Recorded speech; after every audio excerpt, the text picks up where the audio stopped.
Hello everyone, मैं राहुल सिंह आप सभी का स्वागत करता हूं स्टेप अप एकेडमी में। और आज के इस वीडियो में हम पढ़ने वाले हैं क्लास 10th जियोग्राफी का last chapter, that is lifelines of national economy. ये इसका वन शॉट वीडियो है। बहुत कम समय में आपके एग्जाम के पर्पज से हम बहुत अच्छे से इस चैप्टर को कवर करने की कोशिश करेंगे। और यहाँ पर याद रखिएगा कि बहुत से लोग कंफ्यूज हो जाते हैं जब भी हम बात करते हैं लाइफलाइंस ऑफ नेशनल इकोनॉमी की। तो चूंकि इस चैप्टर में हमारा सबसे ज़्यादा फोकस ट्रांसपोर्ट पे रहता है, तो लोग यही समझ लेते हैं कि हमें सिर्फ ट्रांसपोर्ट के बारे में पढ़ना है, यानी कि roadways, railways, pipelines, Airways, waterways, इनके बारे में ही पढ़ना है। लेकिन ऐसा नहीं है। लाइफलाइंस का मतलब सिर्फ ट्रांसपोर्ट नहीं है। ट्रेड, ट्रांसपोर्ट एंड कम्युनिकेशन, ये तीनों चीज़ों को मिलाकर हम कहते हैं लाइफलाइंस ऑफ नेशनल इकोनॉमी। मतलब कि इस चैप्टर में हम ट्रांसपोर्ट तो पढ़ेंगे ही, सबसे ज़्यादा फोकस हमारा ट्रांसपोर्ट पे ही रहेगा। लेकिन ट्रांसपोर्ट के अलावा हम इसमें कम्युनिकेशन और ट्रेड के बारे में भी पढ़ेंगे। ठीक है, तो चलिए शुरुआत करते हैं पहले हम ट्रांसपोर्ट से, और ट्रांसपोर्ट की ज़रूरत क्यों है उससे। ठीक है, क्योंकि हम जानते हैं कि हम डेली बहुत सारी चीज़ों का यूज़ करते हैं, गुड्स या सर्विसेज का यूज़ करते हैं। और हमें जो गुड्स या सर्विसेज की रिक्वायरमेंट हैं, वो सारे गुड्स या सर्विसेज एक ही जगह पर अवेलेबल नहीं होते हैं। कई बार हमें वो इंपोर्ट करने होते हैं किसी दूसरी जगह से जहाँ पर वो अवेलेबल हैं। तो वो क्या कहलाती है, उसकी सप्लाई लोकेशन। और जहाँ पर रिक्वायरमेंट है वो कहलाती है उसकी डिमांड लोकेशन। तो ये चीज़ें जो है ना, ये अपने आप एक जगह से दूसरी जगह मूव नहीं होती हैं, इनको एक जगह से दूसरी जगह लाना पड़ता है। यानी इनकी सप्लाई लोकेशन से इनकी डिमांड लोकेशन तक लाना पड़ता है। ठीक है, तो हमें ट्रांसपोर्ट की ज़रूरत होती है। तो what necessitates the need of transport, तो हम क्या कहते हैं भाई कि भैया हम डेली कई सारे मटेरियल्स एंड सर्विसेज यूज़ करते हैं, लेकिन इनमें से कुछ हमारे इमीडिएट लोकेलिटी में या सराउंडिंग में अवेलेबल हैं, लेकिन जो अदर्स हैं वो अवेलेबल नहीं है, उनको हमें लाना पड़ता है दूसरी जगहों से, है ना। तो ये जो गुड्स और सर्विसेज जो हैं, ये अपने आप एक जगह से दूसरी जगह मूव नहीं होते, यानी अपने आप अपनी सप्लाई लोकेशन से डिमांड लोकेशन पे मूव नहीं होते हैं। इनका ये जो मूवमेंट रिक्वायरमेंट है, इनके मूवमेंट का, the movement of these goods and services from their supply location to demand location necessitates the need for transport. तो देखो यहाँ से क्वेश्चन बन गया अपना।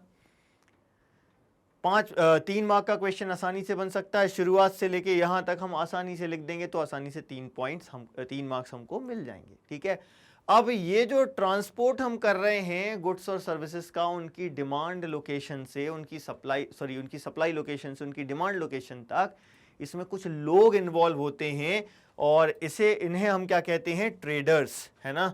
तो some people are engaged in facilitating these movements. इनकी सप्लाई लोकेशन से डिमांड लोकेशन तक जो मूवमेंट हो रहा है उसमें कुछ लोग इन्वॉल्व होते हैं। ठीक है, और इनको हम क्या कहते हैं, ट्रेडर्स। ये हमें ट्रांसपोर्ट के थ्रू चीज़ें अवेलेबल कराते हैं, कंज्यूमर को गुड्स या सर्विसेज अवेलेबल कराते हैं। ठीक, तो इसके बेसिस पर हमने क्या कहा, the pace of development of country depends upon the production of goods and services. ठीक है, गुड्स और सर्विसेज का प्रोडक्शन कितना हो रहा है उस पर तो डिपेंड करता ही है, लेकिन साथ में इनका मूवमेंट हो रहा है कि नहीं हो रहा है, क्या स्पीड से हो रहा है, स्लो है, फास्ट है, महंगा है, सस्ता है, इन चीज़ों पर भी डिपेंड करता है। तो डेफिनेटली कंट्री का जो डेवलपमेंट है ये किस चीज़ पर डिपेंड करता है, production of goods and services as well as their movement over space. ठीक है, क्लियर है। तो efficient means of transport are a prerequisite for the fast development.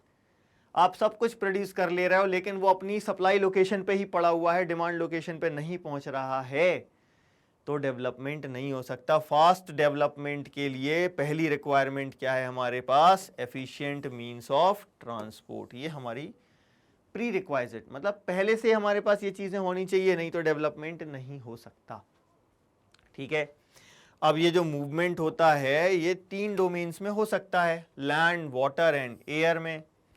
ठीक है, इसके बेसिस पर हम क्या कहते हैं, हमने अपना जो ट्रांसपोर्टेशन है उसको क्लासिफाई कर लिया 3 डोमेन्स में, लैंड, वाटर एंड एयर। अब इसको और आसानी से समझते हैं, ये फर्दर क्लासिफिकेशन है इसका और ज़्यादा।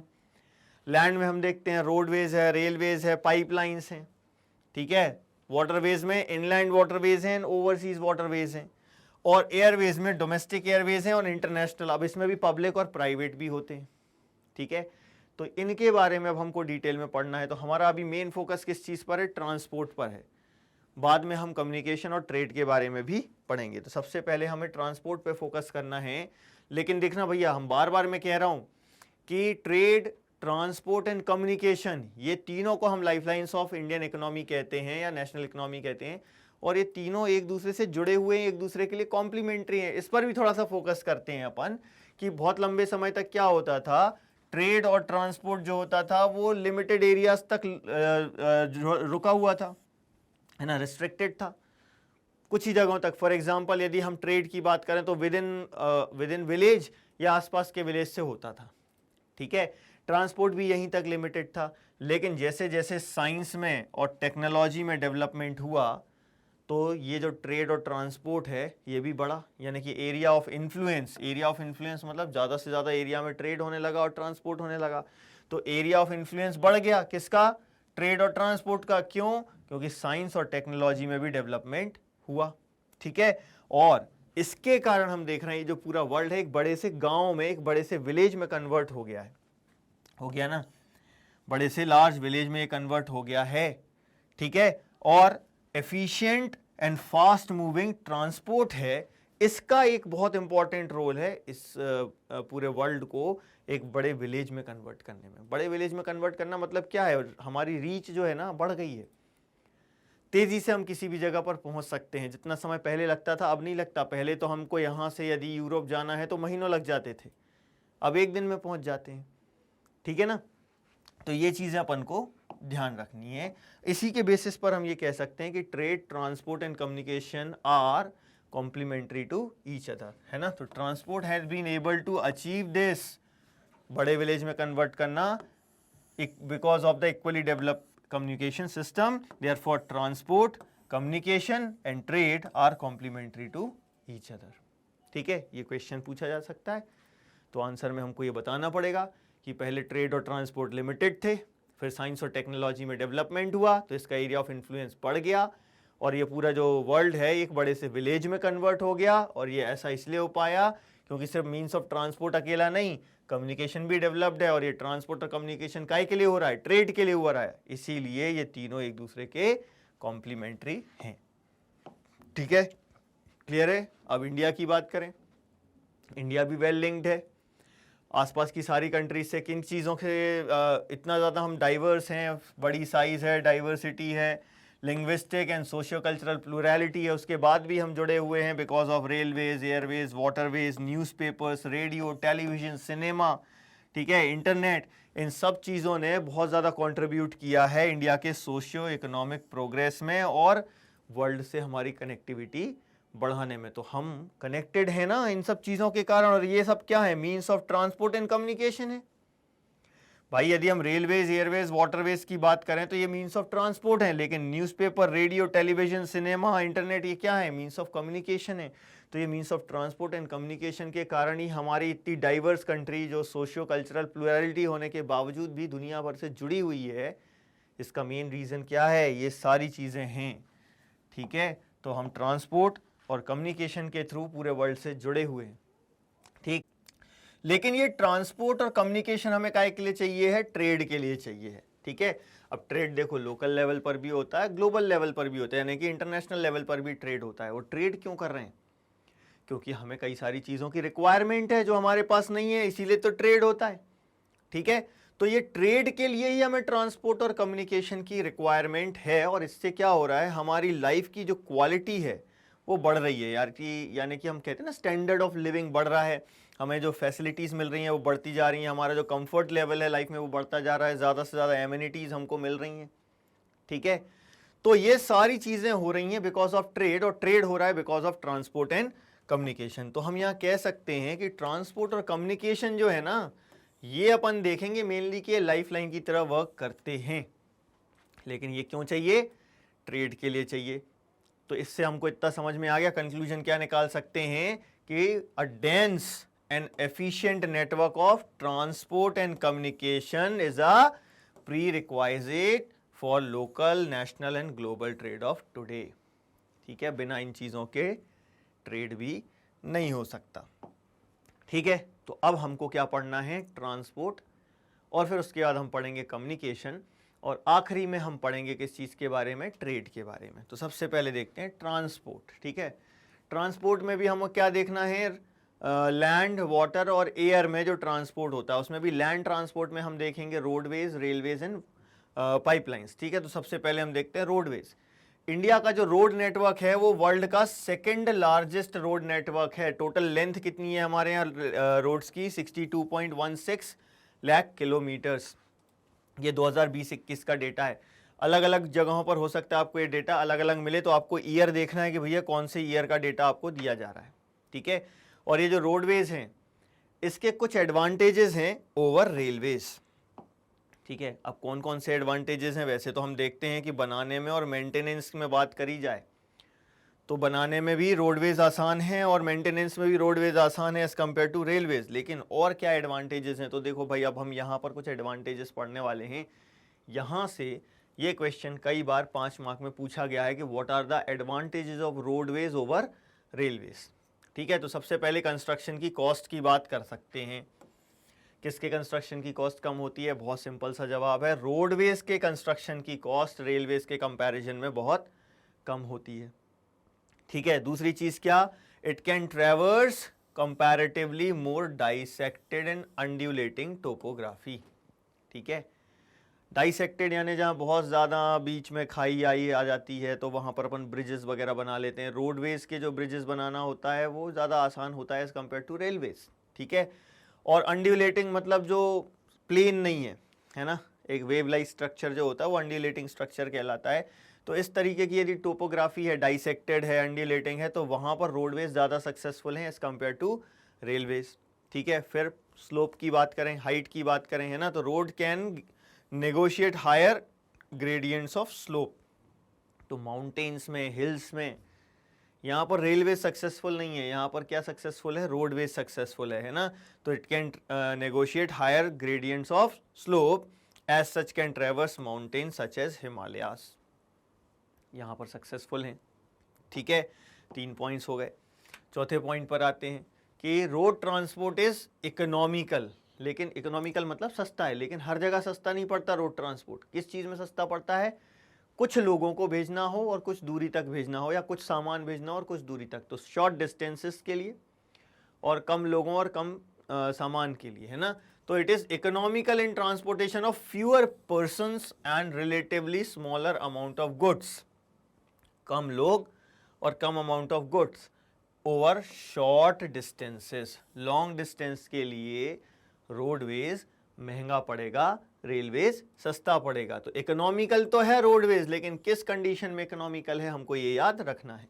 ठीक है, फिर रोडवेज के क्या door to door facilities provide कराता है। अब इससे क्या होगा, लोडिंग और अनलोडिंग का कॉस्ट घट जाएगा।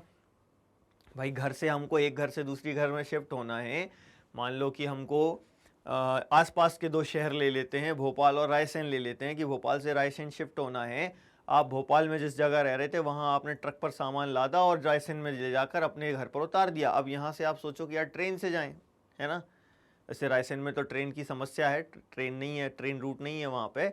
लेकिन यदि मान लो ट्रेन से जाते वहाँ पे, तो क्या होता, पहले आप लोड करो घर से, उसको ले जाओ स्टेशन, फिर ले जाके ट्रेन में लोड करो, फिर ट्रेन से अनलोड करो, फिर वापस से ट्रक में लोड करो और फिर ले जाओ अपने मकान पे। तो लोडिंग अनलोडिंग का खर्चा बहुत बढ़ जाएगा। तो यहाँ पर हम क्या देख रहे हैं, लोडिंग और अनलोडिंग का खर्चा बच जाता है, क्योंकि door to door service provide कराता है रोडवेज।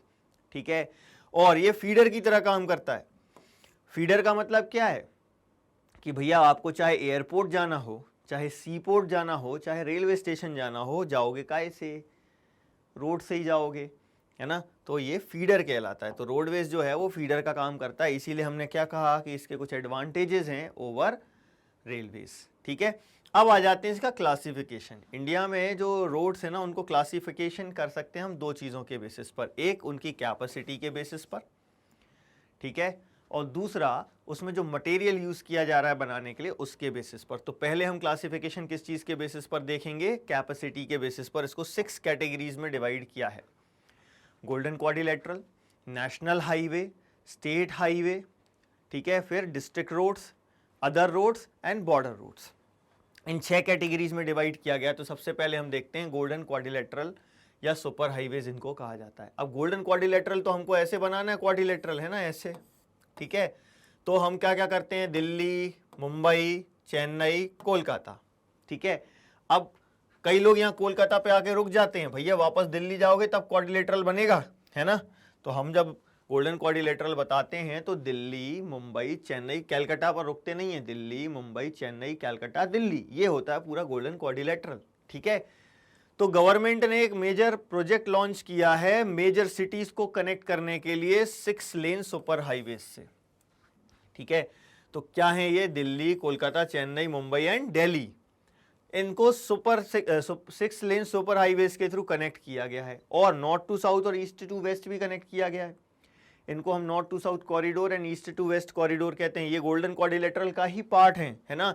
तो नॉर्थ टू साउथ कहाँ से है, कश्मीर से कन्याकुमारी तक। तो कश्मीर में कहाँ से, श्रीनगर से लेके कन्याकुमारी तक जाएगा, ये है नॉर्थ टू साउथ, ठीक है। ये क्या हो गया, कॉरिडोर। फिर ईस्ट टू वेस्ट कॉरिडोर में कहाँ से कहाँ जा रहा है, सिलचर असम में, वहाँ से कहाँ तक जाएगा, पोरबंदर इन गुजरात। तो ये सब क्या के पार्ट हैं, ये गोल्डन क्वाड्रिलेटरल के। अब इसमें हमने ये तो बता दिया कि 6 लेन सुपर हाईवे है, एक पॉइंट ये याद रखना है। दूसरा, कौन कंस्ट्रक्ट करता है और किन किन सिटीज़ को कनेक्ट करता है। तो किन सिटीज़ को कनेक्ट करता है वो बता दिया। कंस्ट्रक्ट कौन करता है, national highway authority of India, ठीक है।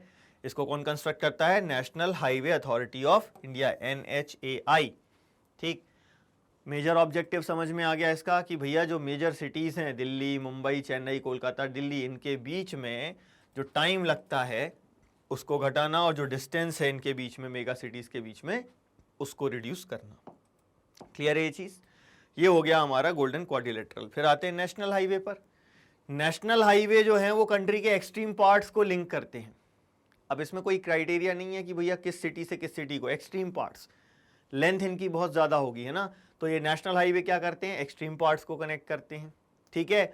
और ये कौन बनाता है, सेंट्रल पब्लिक वर्क्स डिपार्टमेंट, ठीक है। सेंट्रल पब्लिक वर्क्स डिपार्टमेंट का काम है इन रोड्स को कंस्ट्रक्ट करना, ठीक है। अब कुछ मेजर हाईवेज की बात करें।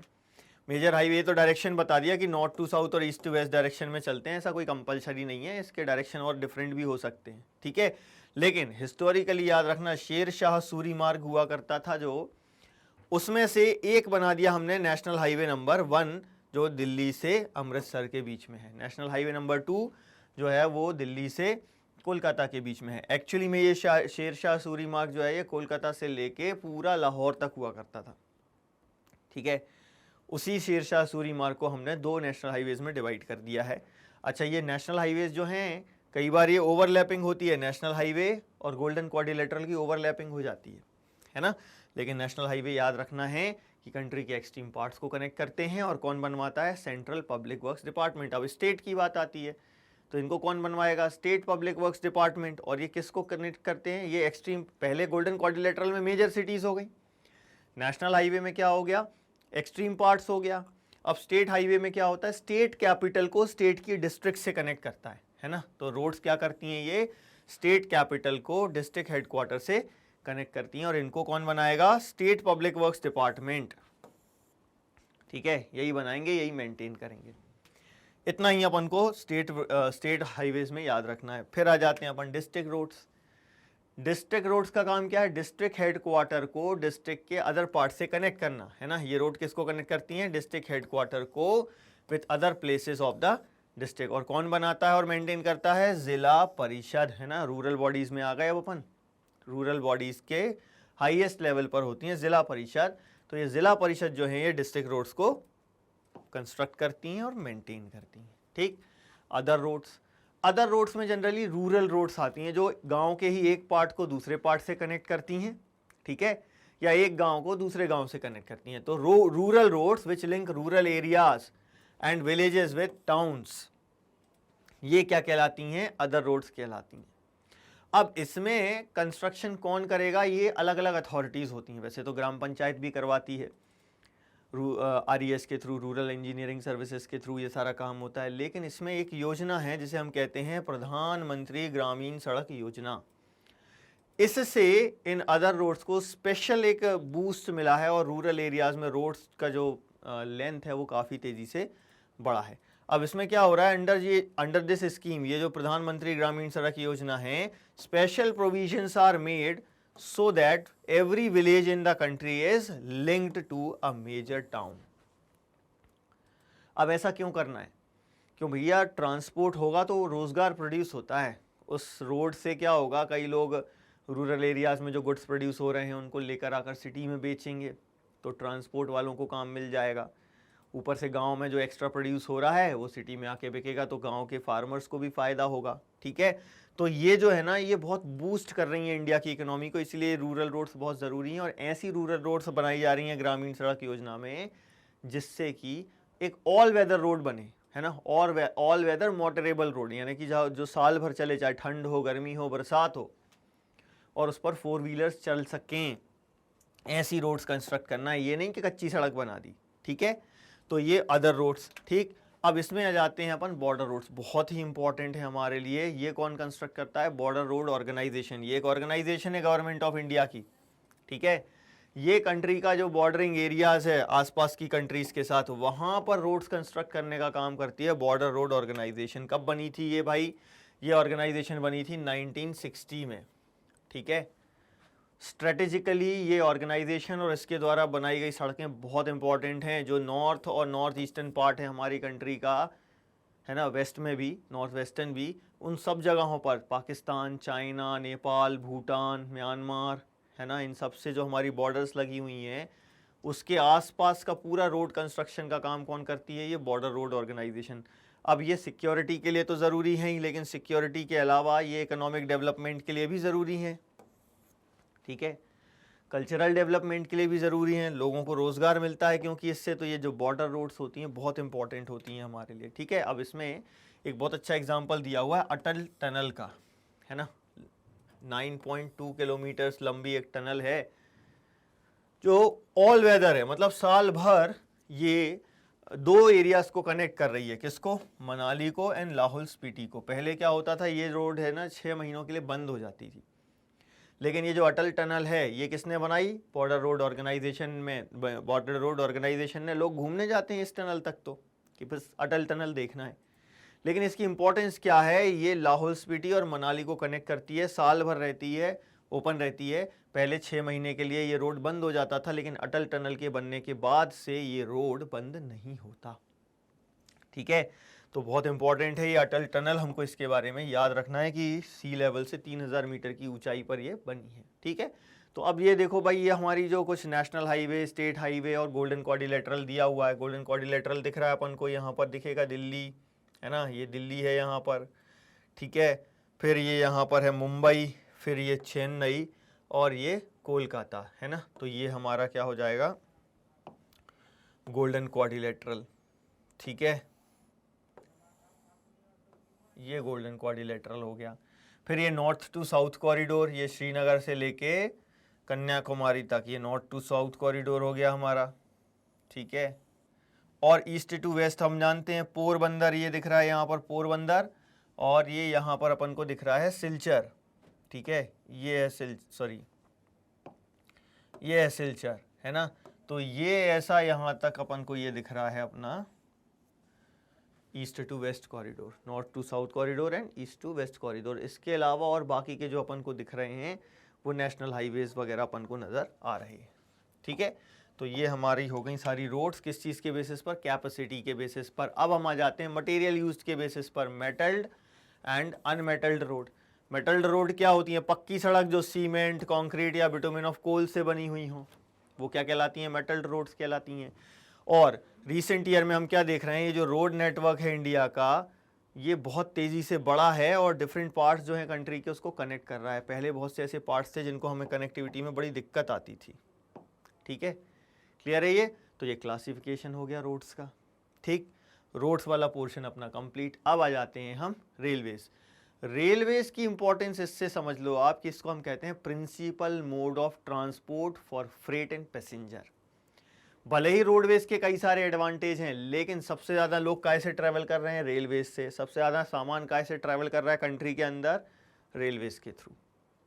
ठीक है, इसलिए हम इसको क्या कहते हैं? Principal mode of transport for freight, freight यानी कि सामान के लिए, एंड पैसेंजर्स।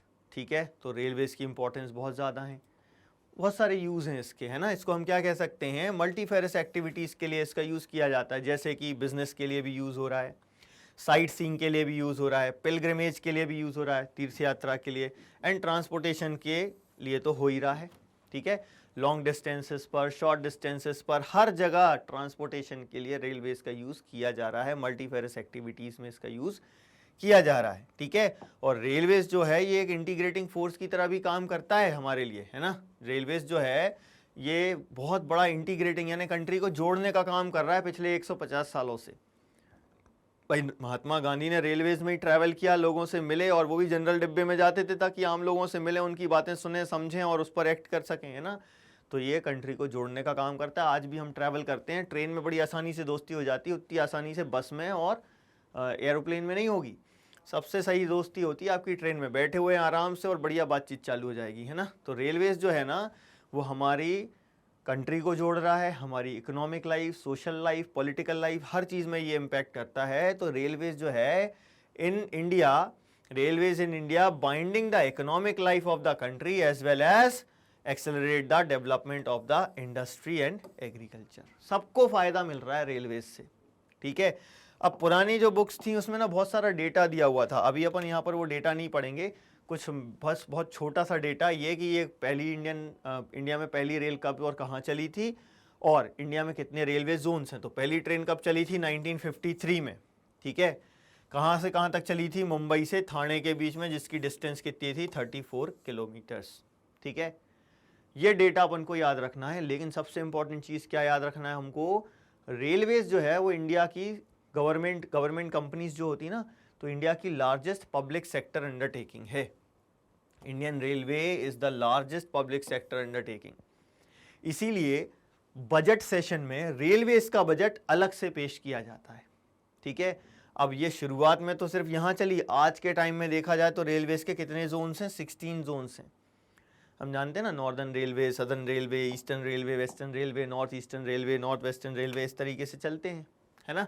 ठीक है, तो रेलवेज जो है काफ़ी ज़्यादा अपने यहाँ डेवलप्ड है, हमारे लिए इंटीग्रेटिंग फोर्स का भी काम कर रही है, इकोनॉमिक डेवलपमेंट में भी हेल्प कर रही है, कल्चरल यूनिटी में भी हेल्प कर रही है। ठीक है, लेकिन डिस्ट्रीब्यूशन पैटर्न जो है रेलवेज का, है ना, वो कैसा है? ये बहुत सारी चीज़ों से इन्फ्लुएंस होता है। फिजियोग्राफिक यानी कि टोपोग्राफी कैसी है, इकोनॉमिक एंड एडमिनिस्ट्रेटिव फैक्टर्स। भाई इकोनॉमिक फैक्टर कि भाई रेलवे स्टार्ट करने से फ़ायदा होगा कि नहीं होगा, और एडमिनिस्ट्रेटिव फैक्टर की परमिशंस वगैरह मिल रही हैं कि नहीं मिल रही हैं। तो ये तीन चीज़ों के बेसिस पर डिस्ट्रीब्यूशन पैटर्न इफेक्ट होता है। अब कैसे इफेक्ट हुआ? कहीं पर डेंस है, कहीं पर लेस डेंस है, कहीं पर है ही नहीं। किन चीज़ों पर डिपेंड करता है? इन तीन चीज़ों पर। फिजियोग्राफी, माउंटेन है कि प्लेन है कि प्लेट्यू है कि डेजर्ट है। ठीक है, इकोनॉमिक मतलब स्टार्ट करने से हमको प्रॉफिट होगा कि नहीं होगा, फ्रेट और पैसेंजर्स मिलेंगे कि नहीं मिलेंगे, और एडमिनिस्ट्रेटिव फैक्टर्स पर कि परमिशंस वगैरह मिल रही हैं गवर्नमेंट से कि नहीं मिल रही हैं। इन सब चीज़ों के बेसिस पर इफेक्ट होता है। तो अब देखो नॉर्दर्न प्लेन्स की बात करते हैं। नॉर्दर्न प्लेन्स में हम जानते हैं vast and plain level of land है ना। तो यहाँ पर तो डेंस होगा, पॉपुलेशन भी बहुत डेंस है, तो बहुत सारे पैसेंजर्स भी अवेलेबल है, एग्रीकल्चर भी है यहाँ पर, तो फ्रेट भी आसानी से अवेलेबल है यहाँ पर, है ना। तो फेवरेबल कंडीशंस हैं और इसीलिए यहाँ पर डेंस नेटवर्क है। यहाँ पर सिर्फ एक प्रॉब्लम क्या आती है? डाइसेक्ट, बहुत सारी नदियाँ हैं, डाइसेक्टेड है यहाँ पर, है ना। तो large number of reverse require construction of bridges. ये एक थोड़ी सी प्रॉब्लम हम यहाँ प्लेन एरिया में फेस करते हैं। अदरवाइज हम क्या देख रहे हैं कि भैया रेलवेज जो है यहाँ नॉर्दर्न पार्ट जो प्लेन एरिया है, नॉर्दर्न प्लेन्स वाला, वहाँ काफ़ी सक्सेसफुल है। ठीक है, फिर बात करते हैं हिली टेरेन्स की। आपको क्या लगता है हिली टेरेन्स में क्या रेलवे सक्सेसफुल हो पाएगी? मुश्किल है। जहाँ हिली एरियाज़ हैं तो वहाँ पर हम क्या करते हैं, जो लो हिल्स वाला एरिया होता है वहाँ पर टनल्स वगैरह बनाकर या मान लो कहीं पर बीच में गैप है तो वहाँ से हम रेलवे लाइंस बनाते हैं। ठीक, तो हिली एरिया में भी मुश्किल है, माउंटेन्स में भी मुश्किल है। हिमालयन माउंटेन्स तो बहुत ही ज़्यादा अनफेवरेबल हैं रेलवेज़ के कंस्ट्रक्शन के लिए। क्यों? एक तो स्लोप बहुत ज़्यादा, ऊपर से ना पॉपुलेशन ज़्यादा है और ना फ्रेट यहाँ पर ज़्यादा मिलेगा, तो इकोनॉमिक अपॉर्चुनिटीज़ भी नहीं है, पॉपुलेशन भी बहुत कम है। ठीक, फिर डिफ़िकल्टी लेवल उतना ही ज़्यादा कहाँ पर है? राजस्थान में डेजर्ट है, यहाँ पर बनाना रेलवेज बहुत कठिन काम है। स्वॉम्स ऑफ गुजरात, ठीक है, इसके अलावा forested tracks of Madhya Pradesh, Chhattisgarh, Orissa and Jharkhand, यहाँ तो फॉरेस्ट डिपार्टमेंट से ही परमिशन लेना बहुत कठिन काम हो जाता है। ठीक है, तो इन सब जगहों पर रेलवेज कंस्ट्रक्ट करना इतना आसान नहीं है, लेकिन इन सब चीज़ों के, इन सारी कठिनाइयों के बाद भी हमने किया है। हम जानते हैं राजस्थान में तो बहुत ज़्यादा रेलवेज डेवलप्ड है ना, महाराजा ट्रेन वगैरह चलती है, टूरिज्म में बहुत इंपॉर्टेंट रोल है इसका, हम जानते हैं यहाँ पर, है ना। तो सब चीज़ों के बावजूद भी हमने कंस्ट्रक्ट किया है। ठीक है, और सह्याद्री यानी कि जो वेस्टर्न घाट वाला हिस्सा है ना, तो वहां पर हम क्या देख रहे हैं? The contiguous stretches of Sahyadri could be crossed only through gaps और पासेस। यहाँ बीच में गैप्स हैं, पासेस हैं, वहां से अपन ट्रैवल करते हैं। और यहाँ पर हमने क्या किया है? कोंकण रेलवे डेवलप किया है ना। ये कोंकण रेलवे जो है ना, पूरा वेस्ट कोस्ट के पैरेलल चलता है। ये हमारे लिए जो वेस्ट कोस्ट है ना, ये बहुत ही इंपॉर्टेंट है for the movement of passengers and goods. तो ये एरिया में ये कोंकण रेलवे इंडियन रेलवे की सक्सेस स्टोरी का एक, कह सकते हो ना कि गोल्डन वर्ड्स में लिखा जाने वाला एक जो चैप्टर होता है, वो ये कोंकण रेलवे। इसके बारे में आप डिटेल में पढ़ना चाहें तो और पढ़ सकते हैं, बट बहुत ही ज़्यादा एक सक्सेस का एक नमूना, जो कह सकते हैं ना, एक मॉडल जिसे हम कह सकते हैं कि भाई कैसे डिफ़िकल्ट कंडीशंस में भी कोंकण रेलवे हमने डेवलप किया है। ठीक है, तो ये बहुत ज़्यादा इंपॉर्टेंट है economic development of that particular region और ओवरऑल इंडिया के लिए भी। ठीक है, तो हमने क्या देखा कि इन सारी जगहों पर डिस्ट्रीब्यूशन अलग अलग है और उसके रीजंस क्या हैं? प्लेन, कई बार जियोग्राफी आई, देखा कि प्लेन है, प्लेट्यू है, माउंटेन है। कई बार हमने इकोनॉमी देखी और कई बार हमने देखा एडमिनिस्ट्रेशन की प्रॉब्लम होती है, जैसे कि फॉरेस्ट वाले एरिया में परमिशन नहीं मिलती। और कई जगहों पर क्या होता है, जैसे हम डेजर्ट की बात करें तो क्या हो जाता है? सिंकिंग ऑफ ट्रैक्स होता है। कई बार जो स्ट्रेचेस होती हैं, लैंडस्लाइड्स हो जाती हैं। जैसे माउंटेन एरिया में कई बार लैंडस्लाइड हो गई, डेजर्ट एरिया में श्रिंक हो गया ट्रैक। ये सारी प्रॉब्लम्स भी हम फेस करते हैं ना। तो ये जो एरिया है ना, ये जैसे अपन ने देखा, ये पूरा parallel to the western coast, ये पूरा है हमारा क्या? कोंकण रेलवे। ठीक है, और इसको कंस्ट्रक्ट करने में बहुत मेहनत लगी, बहुत सारे ब्रिजेस हैं यहाँ पर, लेकिन बहुत ही इंपॉर्टेंट है ये हमारे लिए, खासतौर से कंट्री के इकोनॉमिक डेवलपमेंट के लिए। ठीक, तो ये हमने बात करी काई की, इनके डिस्ट्रीब्यूशन पैटर्न की। ठीक है, अब यहाँ पर हम बात करते हैं कि कैसे कुछ प्रॉब्लम्स अभी ये फेस कर रही है इंडियन रेलवे। बहुत छोटी छोटी सी प्रॉब्लम्स जो देखते आ रहे हैं कि लोग बिना टिकट के ट्रैवल करते हैं, अभी भी रेलवे की जो प्रॉपर्टी है उसको नुकसान पहुंचाते हैं। तो यही सारी प्रॉब्लम्स तो फेस कर रहे हैं। टिकट नहीं है, चोरी होती है, डैमेज होता है रेलवेज़ की प्रॉपर्टी को, ज़बरदस्ती लोग चेन पुलिंग करते हैं जिससे कि रेलवेज़ को बहुत ज़्यादा नुकसान होता है। ये सारी प्रॉब्लम्स भी हम फेस यहाँ पर कर रहे हैं। अब हम आ जाते हैं अपने नेक्स्ट टॉपिक पर, जिसका नाम है पाइपलाइंस। ठीक है भाई, अब ये जो है ना, ये एक नया अराइवल है यदि हम ट्रांसपोर्टेशन की फील्ड में बात करें तो, है ना।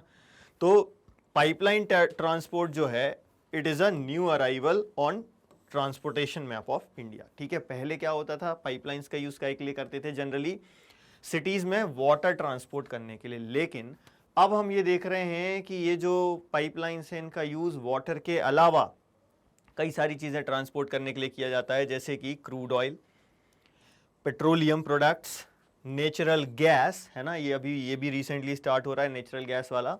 ठीक है, natural gas fields to natural gas from oil and natural gas fields to refineries and fertiliser factories and big thermal power plants.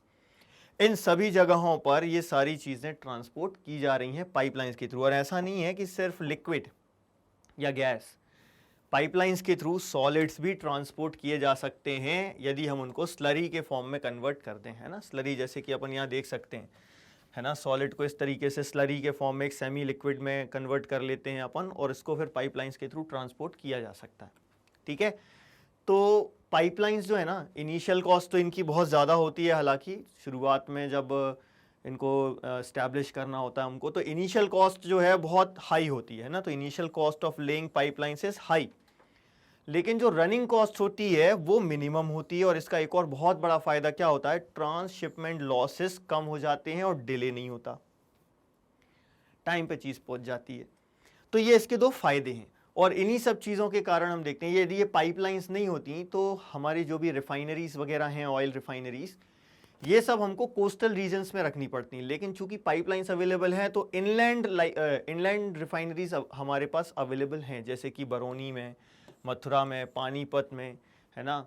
इन सभी जगहों पर यदि हम रिफाइनरीज इस्टेब्लिश कर पा रहे हैं तो इसका मेन रीज़न क्या है, पाइपलाइंस, ठीक है। और जो गैस बेस्ड प्लांट्स होते हैं फर्टिलाइजर्स के, वहाँ पर भी पाइपलाइंस के थ्रू ही हम जो गैस जिसको प्रोसेसिंग की हमें रिक्वायरमेंट, प्रोसेसिंग के लिए जिस गैस की रिक्वायरमेंट होती है वो भी हम ट्रांसपोर्ट कर पा रहे हैं बिकॉज ऑफ पाइपलाइंस, है ना। तो ये जो पाइपलाइंस हैं ये बहुत इंपॉर्टेंट है। डेफिनेटली इनिशियल कॉस्ट बहुत ज़्यादा होती है, लेकिन जो सब्सिक्वेंट रनिंग कॉस्ट है वो कम होती है, और ऊपर से डिले नहीं होते। अब इसीलिए ये नेटवर्क हमारे लिए बहुत इंपॉर्टेंट है, और हमारी कंट्री में 3 इंपॉर्टेंट नेटवर्क हैं पाइपलाइन के, ठीक है। पहला कहाँ है, अपर असम टू कानपुर इन उत्तर प्रदेश। अब इसकी ब्रांचेस भी होती हैं। अब ये देखो, अपर असम से कानपुर जा रहा है, कहाँ से, गुवाहाटी, बरौनी, इलाहाबाद होते हुए, ठीक है। और इसकी ब्रांचेस कहाँ है, बरौनी टू हल्दिया है, ठीक है, via Rajbandh, and Rajbandh to Murigram, and Guwahati to Siliguri, है ना। तो यहाँ पर अपन को ऐसे ब्रांचेस दिखेंगी, है ना। तो ये जा रही है यहाँ से, ऐसे जा रही है यहाँ से कहाँ तक, कानपुर तक, ठीक है। लेकिन बीच में ये हमें ब्रांचेस नज़र आ रही हैं, ये यहाँ पर, है ना। तो इनकी ब्रांचेस भी हैं। तो पहला हमको मेन याद रखना है क्या, असम टू कानपुर, ये पहला नेटवर्क है हमारा पाइपलाइन में, ठीक। दूसरे नेटवर्क की बात करें, दूसरा कहाँ है, सलाया इन गुजरात टू जालंधर इन पंजाब, ठीक है। ये दूसरा नेटवर्क है पाइपलाइन का, वाई विरंगम, मथुरा, दिल्ली एंड सोनीपत। इसकी भी ब्रांचेस हैं, कहाँ पर है, कोयाली एंड गोलारी। कोयाली कहाँ पर है, वडोदरा के पास है, गुजरात में, ठीक है, एंड चक्षु, ठीक है। ये ऐसे प्लेसेस हैं जहाँ से इसकी ब्रांचेस गई हुई हैं, ठीक। तो ये दूसरी हमारी पाइपलाइन कौन सी हो गई, मेन सलाया टू जालंधर, ठीक है। तीसरी पाइपलाइन है HVJ पाइपलाइन, या जिसे हम कहते हैं हजीरा विजयपुर जगदीशपुर पाइपलाइन, ठीक है, हजीरा विजयपुर जगदीशपुर पाइपलाइन। ये 1700 किलोमीटर लॉन्ग पाइपलाइन है, और बहुत ही इंपॉर्टेंट है क्योंकि ये मुंबई हाई और बेसिन, जहाँ से हमें सबसे ज़्यादा ऑयल एंड नेचुरल गैस मिल रहा है, उसको कनेक्ट करते हैं जो रिफाइनरीज़ हैं उनसे, या जो फर्टिलाइजर्स के प्लांट्स वगैरह हैं उनसे, है ना। तो ये जो पाइपलाइन है ये क्रॉस कंट्री पाइपलाइन है जो मुंबई हाई और बेसिन गैस फील्ड्स को लिंक कर रही है various fertilizer power industrial complexes in western and northern India, ठीक है। अब यदि हम ओवरऑल पाइपलाइन नेटवर्क की बात करें तो एक समय था जब इंडिया का ओवरऑल पाइपलाइन नेटवर्क का इंफ्रास्ट्रक्चर जो था वो सिर्फ 1700 किलोमीटर था, जो अब बढ़कर 18,500 किलोमीटर्स हो चुका है। मतलब कि हमने पाइपलाइंस का नेटवर्क काफ़ी बढ़ा लिया है, और अभी और हम बढ़ाते जा रहे हैं। धीरे धीरे हम देख रहे हैं सिटीज़ में घरों तक पाइपलाइन के थ्रू गैस सप्लाई करने की एक प्लानिंग चल रही है, और कई सिटीज़ में तो ऐसा होने लगा है, ठीक है। नेक्स्ट आ जाते हैं, अगला टॉपिक है हमारा वाटरवेज, ठीक है। अब लैंड पर जो भी ट्रांसपोर्ट हो सकता था वो हमने कंप्लीट कर लिया, उसमें हमने पढ़ा रोडवेज, रेलवेज एंड पाइपलाइंस। अब आ जाते हैं वाटरवेज पे। कोई नया नहीं है, हम बहुत पहले से वाटरवेज के थ्रू ट्रांसपोर्ट करते चले आ रहे हैं। बहुत पुराने समय से हमारे यहाँ से जो सेलर्स थे वो दुनिया के डिफरेंट पार्ट्स में जाते थे ट्रेड करने के लिए, है ना।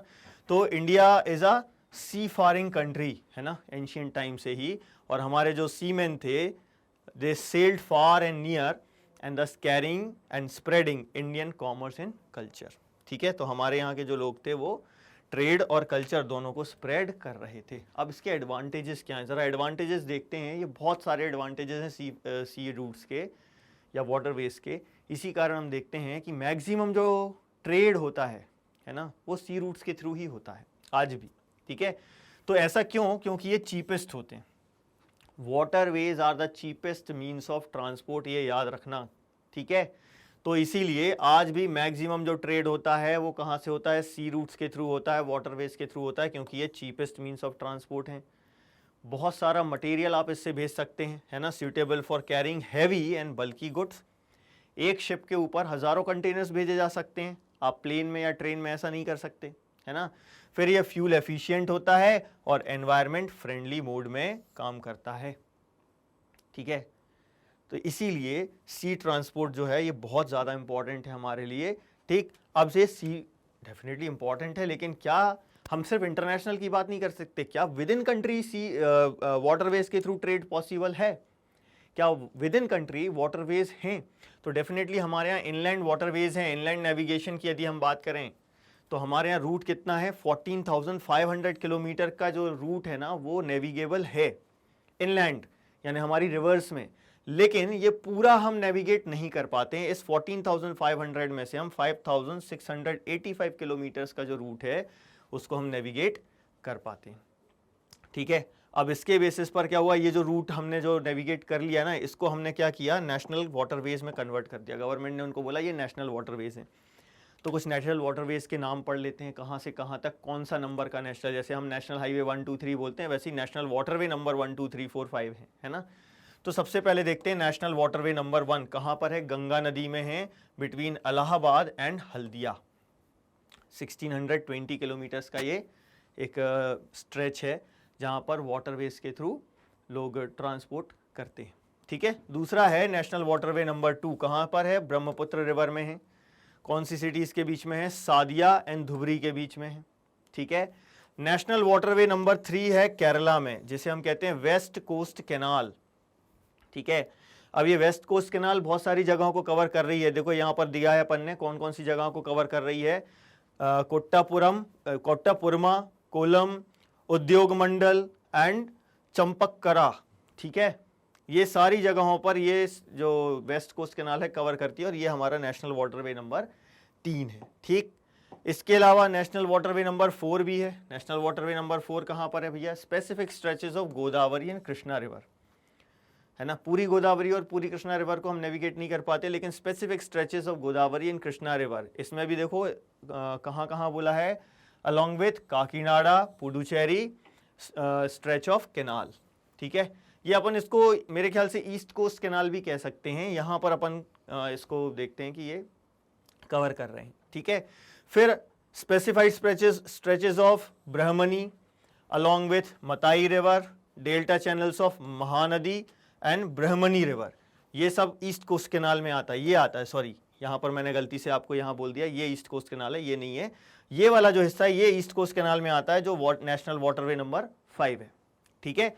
ये वाला हो जाता है अपना नेशनल वाटरवे नंबर 5। कौन कौन सा एरिया है, specific stretches of Brahmani along with Matai river, delta channels of Mahanadi, Brahmani river and east coast canal, ये सब कवर कर रहा है नेशनल वाटरवे नंबर 5, ठीक।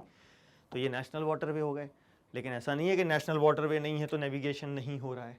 और भी हैं भैया कुछ अदर इनलैंड वाटरवेज हैं जहाँ पर ट्रांसपोर्टेशन हो रहा है, जैसे कि मंडावी, जुआरी, कंबरजुआ, सुंदरबंस, बराक, ठीक है, and backwaters of Kerala, इन सारी जगहों पर भी वाटर ट्रांसपोर्ट हो रहा है, ठीक है। अब देखो इस वाटर ट्रांसपोर्ट की इंपॉर्टेंस क्या है, इंडिया का जो ट्रेड हो रहा है ना फॉरेन कंट्रीज के साथ, उस टोटल ट्रेड में 95% ट्रेड जो होता है ना वो वाटरवेज के थ्रू होता है। इन टर्म्स ऑफ वॉल्यूम की बात कर रहे हैं, और इन टर्म्स ऑफ वैल्यू यदि हम देखें तो 68%, ठीक है।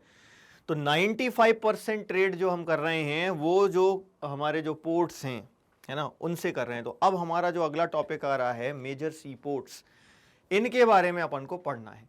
बहुत बड़ी कोस्ट लाइन है इंडिया की, हम पहले भी पढ़ चुके हैं, 9th क्लास से पढ़ते आ रहे हैं कि हमारी कोस्ट लाइन कितनी है, 7,516.6 किलोमीटर्स। इस पे 12 मेजर सी पोर्ट्स हैं और 200 नोटिफाइड और नॉन मेजर जिन्हें हम कहते हैं 200 नोटिफाइड सी पोर्ट्स हैं, ठीक है। माने देखो 212 सवा 200 के आसपास अपने यहाँ पर सी पोर्ट हैं जहाँ से 95% ट्रेड हो रहा है। तो इम्पोर्टेंस तो है ना भाई इनकी बहुत ज़्यादा, ठीक है। तो ये सी पोर्ट्स देखो कौन कौन से हैं, कांडला, मुंबई, मरमगांव, मैंगलोर, न्यू मैंगलोर पोर्ट, कोच्चि, कोच्चि के बाद टूटिकोरिन, ठीक, फिर चेन्नई, विशाखापट्टनम, पाराद्वीप, यहाँ पर है हल्दिया और कोलकाता, ठीक है। ये है हल्दिया और ये है यहाँ पर कोलकाता। ठीक है, तो ये जो पोर्ट्स है ना, ये 12 पोर्ट्स है ना, 1 2 3 4 5 6 7 8 9 10 11, एक पोर्ट छूट गया कोई सा इसमें, एक बार और देख लेते हैं। Kandla, Mumbai, Marmagao, new Mangalore, Kochi, then Tuticorin, Chennai, Visakhapatnam, Paradip, Haldia and new Mangalore port. इसमें एक छूट गया जवाहरलाल नेहरू, ये जो मुंबई के लिए हब पोर्ट की तरह डेवलप किया गया, ये भी एक मेजर सी पोर्ट है हमारा। ठीक है, तो ये टोटल 12 मेजर सी पोर्ट्स हैं हमारे इंडिया में, इसके अलावा 200 नोटिफाइड सी पोर्ट्स हैं। ठीक है, अब हर एक की अपनी अपनी क्वालिटी है। जैसे कांडला पोर्ट इंडिपेंडेंस के बाद डेवलप किया गया। कांडला कब डेवलप किया गया? इंडिपेंडेंस के बाद डेवलप किया गया। पहला पोर्ट है कांडला पोर्ट। क्यों? क्योंकि कराची पोर्ट किसको चला गया था? पाकिस्तान को। अब कराची पोर्ट पाकिस्तान को चले जाने के कारण मुंबई पर प्रेशर बहुत ज़्यादा बढ़ रहा था, तो मुंबई पर प्रेशर कम करने के लिए कांडला पोर्ट डेवलप किया गया। ठीक है, अच्छा, इसकी एक और खास बात क्या है कि इसको एक और नाम दिया गया है जिसे हम कहते हैं दीनदयाल पोर्ट, और ये एक टाइडल पोर्ट है। ठीक है, ये याद रखना, टाइडल पोर्ट है। हम जानते हैं टाइड्स आती हैं यहाँ पर, लो टाइड और हाई टाइड, तो यहाँ लो टाइड और हाई टाइड आती हैं, तो ये टाइडल पोर्ट है। ठीक है, तो क्या याद रखना है कांडला पोर्ट के बारे में? आपको ऐसा पूछा जा सकता है कि mark on the political map of India the port which was developed after independence, first port which was developed after independence in India. तो Kandla port was the first port which was developed in India after independence. ठीक है, और मुंबई पर जो volume trade का जो pressure था उसको कम करने के लिए ये पोर्ट डेवलप किया गया। ठीक है, वैसे ही जवाहरलाल नेहरू पोर्ट भी मुंबई पोर्ट पर जो प्रेशर था उसको कम करने के लिए डेवलप किया गया। ठीक, सबसे बड़ा नेचुरल हार्बर जो है इंडिया का वो है मुंबई। ठीक है, और इसको बहुत ज़्यादा चूंकि यहाँ पर ट्रेड का वॉल्यूम है इसीलिए इसको सपोर्ट की ज़रूरत थी। जैसे अपन देखें कई बार एक सिटी में कई सारे रेलवे स्टेशंस होते हैं ताकि उस सिटी के ऊपर प्रेशर ज़्यादा ना रहे, वैसे ही पोर्ट्स के साथ भी है। तो मुंबई को ही प्रेशर कम करने के लिए जवाहरलाल नेहरू पोर्ट डेवलप किया गया। ठीक है, लेकिन अभी पहले हम कांडला पोर्ट की बात करें। कांडला पोर्ट जो है ये नॉर्थ की तरफ देखा जाए तो सबसे क्लोज जो है ना वो कांडला पोर्ट है। तो हमारे जो नॉर्दर्न स्टेट्स हैं जैसे कि जम्मू कश्मीर हो गया है ना, यूनियन टेरिटरी है अब जो, ठीक है, स्टेट्स लाइक हिमाचल प्रदेश, पंजाब, हरियाणा, राजस्थान, गुजरात, यहाँ पर जो भी इंडस्ट्रियल प्रोडक्ट्स या एग्रीकल्चरल प्रोडक्ट्स प्रोड्यूस हो रहे हैं ना, कौन कौन से products? Imports of highly productive granary यानी कि एग्रीकल्चर एंड इंडस्ट्रियल बेल्ट, ये इंडस्ट्रियल प्रोडक्ट्स और ग्रेनरीज यानी कि एग्रीकल्चरल प्रोडक्ट्स दोनों यहाँ से कांडला पोर्ट से हैंडल किए जाते हैं पूरे नॉर्थ इंडिया के। ठीक है, क्लियर है ये चीज़? फिर आ जाते हैं मुंबई की बात करते हैं। मुंबई जो है वो बिगेस्ट पोर्ट है इंडिया का। ठीक है, नेचुरल है, स्पेशियस है, वेल शेल्टर्ड है। ये इसकी क्वालिटीज याद रखना। आप इसमें से कोई भी एक क्वालिटी आपको पूछ के बोलेंगे कि mark on the political map of India, तो मुंबई जो है ये बिगेस्ट पोर्ट है, स्पेशियस है, नेचुरल है और वेल शेल्टर्ड हार्बर है। और इस पर प्रेशर कम करने के लिए जवाहरलाल नेहरू पोर्ट डेवलप किया गया। इसको हम क्या कहते हैं? एक हब पोर्ट कहते हैं। ठीक, तो ये 3 पोर्ट हो गए हमारे। क्लियर है ये चीज़? फिर आ जाते हैं मरमगांव पोर्ट पर जो कि गोवा में है। ठीक है, ये सबसे ज़्यादा इंपॉर्टेंट है आयरन ओर एक्सपोर्ट के लिए। Premier iron ore exporting port of our country. कैसे कहते हैं प्रीमियर? क्योंकि इंडिया से हम जो भी एक्सपोर्ट कर रहे हैं उसमें से 50% तो है वो हम मरमगांव पोर्ट से एक्सपोर्ट करते हैं। तो इंडिया का largest iron ore export port कौन सा है? मरमगांव। ठीक, न्यू मैंगलोर की बात करें, कर्नाटका में आता है ये पोर्ट। ये भी आयरन ओर के एक्सपोर्ट के लिए काफ़ी ज़्यादा इंपॉर्टेंट है हमारे लिए, क्योंकि यहाँ पर जो कुद्रमुख माइंस हुआ करती थी, अब तो ये माइंस अब हालांकि यहाँ पढ़ाते नहीं हैं, लेकिन कुद्रमुख माइंस को क्लोज कर दिया गया है। कुद्रमुख माइंस से जो भी आयरन निकलता था वो न्यू मैंगलोर पोर्ट से एक्सपोर्ट किया जाता था। ठीक, देन आते हैं Kochi, extreme south western port है इंडिया का। ठीक है, और ये जो है ना ये एक लेगून है ना, मतलब कि एक बार्स एंड स्पिट्स बने हुए हैं, वहाँ से घूम घाम के अंदर घुसना पड़ता है तब जाके यहाँ इस पोर्ट पर अपन पहुँचते हैं। ये भी एक नेचुरल हार्बर है, तो वेल प्रोटेक्टेड भी है। हालांकि इंडिया का सबसे वेल प्रोटेक्टेड पोर्ट जो है वो विशाखापट्टनम है। ठीक है, अब ईस्ट कोस्ट पर आते हैं, है ना, तो south western, most south western हमने देख लिया कोच्चि। अब साउथ ईस्ट की बात करें तो यहाँ आते हैं टूटीकोरिन, जो एक्सट्रीम साउथ ईस्टर्न पोर्ट है इंडिया का, तमिलनाडु में। ये भी एक नेचुरल हार्बर है और रिच हिंटरलैंड है। रिच हिंटरलैंड है मतलब स्टोरेज अच्छी है, इसीलिए क्या होता है, फ्लोरिशिंग ट्रेड है। ट्रेड इतना अच्छा है यहाँ पर, फ्लोरिशिंग है कि इवन दूसरी कंट्रीज़ का जो कार्गोज होते हैं वो भी यहाँ हैंडल किए जाते हैं, जैसे कि श्रीलंका हो गया, मालदीव्स हो गया एंड अदर कंट्रीज़ जो हैं आसपास की, वो भी अपने कार्गोज जो हैं वो यहाँ पर स्टोर कर सकते हैं। इतना अच्छा यहाँ पर जो जगह है, हिंटरलैंड है, वो यहाँ पर अवेलेबल है। ठीक है, देन बात करते हैं चेन्नई की। ये आर्टिफिशियल है, ये नेचुरल नहीं है। ठीक है, तो ये ओल्डेस्ट आर्टिफिशियल पोर्ट है हमारी कंट्री का, और मुंबई के बाद सबसे ज़्यादा ट्रेड जो होता है वो चेन्नई पोर्ट से होता है। ठीक है, फिर Visakhapatnam, deepest landlocked and well protected port. ये हमारी कंट्री का सबसे ज़्यादा deepest landlocked and well protected port है, और इसीलिए हमारी नेवी का हेडक्वार्टर भी यहाँ पर है। ठीक है, और इसका यूज़ काय के लिए मेनली होता है, आयरन ओर एक्सपोर्ट के लिए।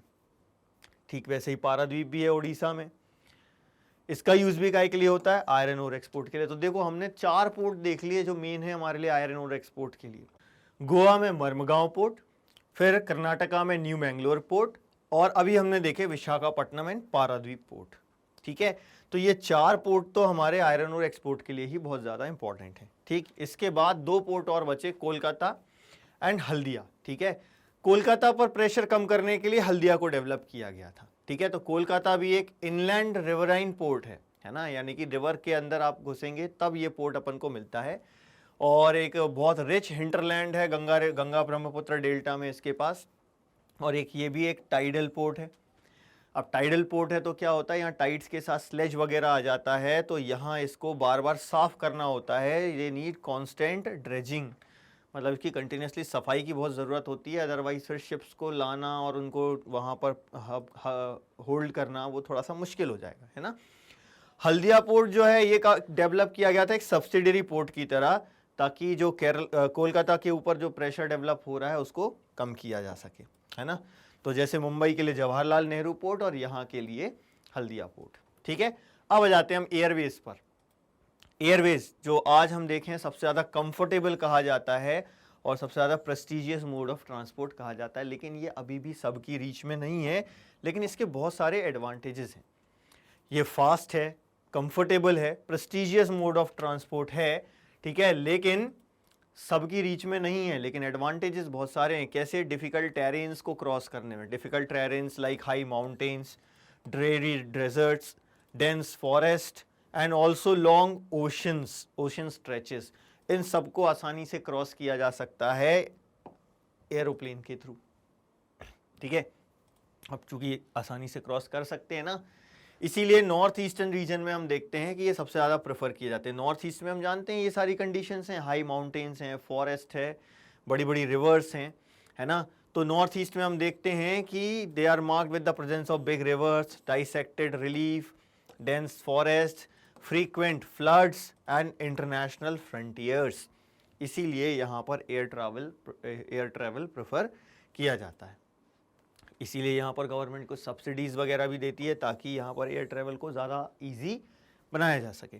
ठीक है, तो ये एयर ट्रैवल के एडवांटेजेस हैं, और इसीलिए यहाँ से जब आपको क्वेश्चन आएगा कि why air travel is preferred in north east, तो आपको ये सारी कंडीशंस बतानी पड़ेगी। ठीक है, अब एयर ट्रैवल में हम देखें, ये जो एयर इंडिया है पहले प्राइवेट था, लेकिन 1953 में इसका नेशनलाइजेशन हो गया, है ना। नेशनलाइज्ड कर देना मतलब कि गवर्नमेंट उसकी ओनर हो गई और उसकी मैनेजर भी हो गई, तो गवर्नमेंट ओन्ड हो गया। तो एयर इंडिया पहले टाटा के पास था, तो इसको किसने, गवर्नमेंट ने टेक ओवर कर लिया और इसका नेशनलाइजेशन हो गया। अब देखो ये फिर से यही हुआ है कि अभी गवर्नमेंट संभाल नहीं पाई इसको, और गवर्नमेंट ने एयर इंडिया जो है वापस से टाटा को दे दिया, है ना। अब टाटा उसको फिर से संभाल रहा है। तो ये एयर इंडिया जो है ये डोमेस्टिक और इंटरनेशनल सर्विसेज दोनों प्रोवाइड करती है। ठीक है, अब करंट स्टेटस इसका अलग हो गया, अब ये सरकारी नहीं रही है, वापस से प्राइवेट हो गई है। ठीक है, इसके अलावा पवन हंस हेलीकॉप्टर लिमिटेड है, ये क्या करती है, ये oil and natural gas corporation जो है हमारी कंट्री की, इसको जो इसके ऑफशोर ऑपरेशंस होते हैं, ऑफशोर ऑपरेशंस मतलब कि जैसे कि मुंबई हाई जो है वहाँ जाना है, बेसिन जाना है ना, वहाँ पर कुछ एक्टिविटीज़ करनी है, तो उसमें ये पवन हंस हेलीकॉप्टर हेल्प करते हैं। हालांकि आजकल ये नॉर्थ ईस्ट में टूरिज्म में भी हेल्प कर रहे हैं, है ना।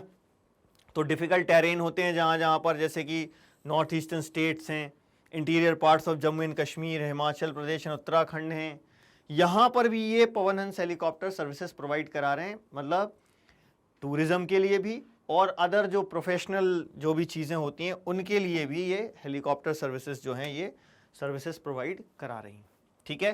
तो एयर ट्रेवल जो है ये हमने देख लिया कि सबसे फास्टेस्ट है, कंफर्टेबल है, लेकिन अभी भी ये सब लोगों की रीच में नहीं है, ठीक है।